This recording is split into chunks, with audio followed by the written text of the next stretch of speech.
Hi every one. എന്നത്തെയും പോലെ ഇന്നും എൻ്റെ ദിവസം തുടങ്ങും ചായയിലാണ്. എല്ലാ ദിവസവും ഞാൻ ചായയിലാണ് തുടങ്ങുന്നത് കേട്ടോ. എനിക്ക് ഭയങ്കര ഇഷ്ടമാണ് ചായ കുടിക്കാൻ. പക്ഷേ മാറ്റണമെന്ന് ആഗ്രഹിക്കുന്ന ഒരു ശീലവും കൂടെയാണ്. പക്ഷെ മാറ്റാൻ പറ്റുന്നില്ല. അതങ്ങനെയായിപ്പോയി. പിന്നെ അത് കഴിഞ്ഞ് ഞാൻ അലക്കാനിടും. ഇങ്ങനെയൊക്കെയാണ് എൻ്റെ ഒരു ദിവസം തുടങ്ങുന്നത് കേട്ടോ. എൻ്റെ വീഡിയോ കാണുന്നവർ വിചാരിക്കുന്നുണ്ടാവും, എന്താണിതിങ്ങനെ എപ്പോഴും ഒരുപോലത്തെയൊക്കെ വീഡിയോസ് ഇടുന്നത് എന്ന്. പിന്നെ അങ്ങനെയാണ്. എൻ്റെ ഇത്ര ബോറിങ് ലൈഫാണ് എൻ്റെത്. അത് നിങ്ങൾക്ക് വീഡിയോസ് കാണുമ്പോൾ മനസ്സിലാവുന്നുണ്ട്, ഒരു ബോറടിച്ച ജീവിതമാണ് എൻ്റെത്. അപ്പം എല്ലാ ദിവസവും ഒരേപോലത്തെ കാര്യങ്ങൾ മാത്രം ചെയ്യുന്നു. സ്പെഷ്യലായിട്ട് അങ്ങനെ ഒന്നും ചെയ്യുന്നില്ല കേട്ടോ. പിന്നെ കുഞ്ഞിൻ്റെ കളികളൊക്കെ കാണുമ്പോഴാണ് ഒരു സന്തോഷം. അപ്പം അവന് അങ്ങനെ മാത്രം പറയാൻ പറ്റത്തില്ല കേട്ടോ. ഞാൻ ഇഷ്ടത്തോടെയാണ് ഇതൊക്കെ ചെയ്യുന്നത്. ഹസ്ബൻഡിൻ്റെ കാര്യം നോക്കുന്നതായാലും കുഞ്ഞിൻ്റെ കാര്യം നോക്കുന്നതായാലും ഭയങ്കര ഇഷ്ടത്തോടെ തന്നെയാണ് ചെയ്യുന്നത്. പുറത്ത് ജോലിക്ക് വേണമെങ്കിൽ പോകാനൊക്കെ പറ്റും. പക്ഷേ അവൻ്റെ കാര്യങ്ങൾ എനിക്ക് തന്നെ ചെയ്യാനാണ് ഇഷ്ടം. അങ്ങനെ പറയുന്നതിനെക്കാട്ടി നല്ലത് അവൻ്റെ കാര്യങ്ങൾ വേറെ ആരും ചെയ്യുന്നത് എനിക്ക് ഇഷ്ടമില്ല ഗൈസ്. അങ്ങനെയുള്ള അമ്മമാരാരെങ്കിലും ഉണ്ടെങ്കിൽ ഒന്ന് കമൻറ്റ് ചെയ്യൂ കേട്ടോ. എൻ്റെ കുഞ്ഞിൻ്റെ കാര്യമില്ലേ, എനിക്ക് വേറെ ആരെയും ഏൽപ്പിക്കുന്ന ഇഷ്ടമില്ല. നിങ്ങൾക്ക് അങ്ങനെയാണോ?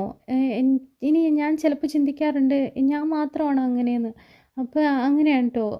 എൻ്റെ കുഞ്ഞിൻ്റെ കാര്യങ്ങൾ എനിക്ക് തന്നെ ചെയ്യണമെന്നുള്ളൊരു വാശി പോലെയാണ് എനിക്ക്. അപ്പം പക്ഷേ ഞാൻ ഇഷ്ടത്തോടെയാണ് ചെയ്യുന്നത്. അവൻ്റെ ഹാപ്പിനെസ് ഭയങ്കരമായിട്ട് എൻജോയ് ചെയ്യുന്ന ആളാണ് ഞാൻ. എന്നിരുന്നാലും അതാണ് റിയാലിറ്റി. മറ്റുള്ളവർ ചെയ്യുന്നത് എനിക്കത്ര വലിയ ഇഷ്ടമൊന്നുമില്ല.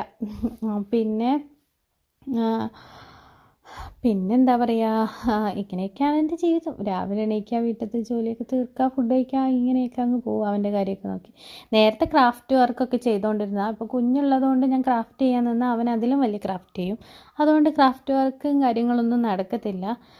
പിന്നെ സ്പെഷ്യലായിട്ട് എന്തെങ്കിലുമൊക്കെ ചെയ്യാൻ വേണ്ടി ഞാൻ ശ്രമിക്കാം കേട്ടോ.